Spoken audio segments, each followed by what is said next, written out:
live trapped in cracks in the rock, and off it goes into space and lands on another planet.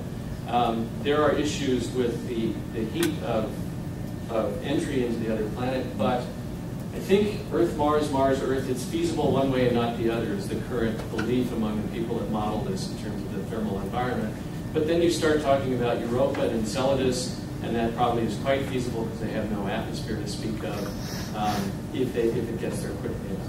So it's just a very interesting fundamental question. Can you move life around in a star system in this way?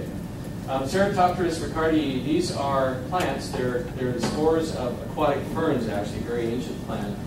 And in Sporesat 1 and 2, we're looking at gravity sensing. We demonstrated last year that we could operate a microcentrifuge that's about that big in diameter. Actually, we had 3 of them in there. And look at calcium ion selective electrodes to monitor the current that comes out of the ion current that comes out of the ion channels in these spores. Basically, they have a mechanoreceptor in them that detects gravity. That's how they decide to send their stems upward and their roots downward.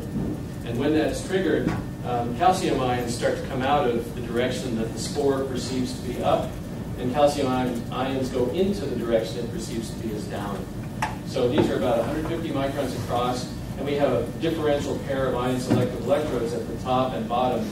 Top and bottom in this context being towards the outer circumference of the rotating disk and towards the center of rotation of the disk. So when the disk spins, that's how we make up and down in space in microgravity.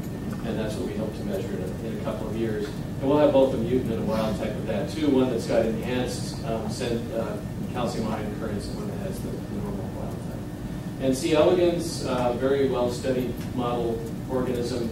We built a dual wavelength fluorescence imager, which is actually waiting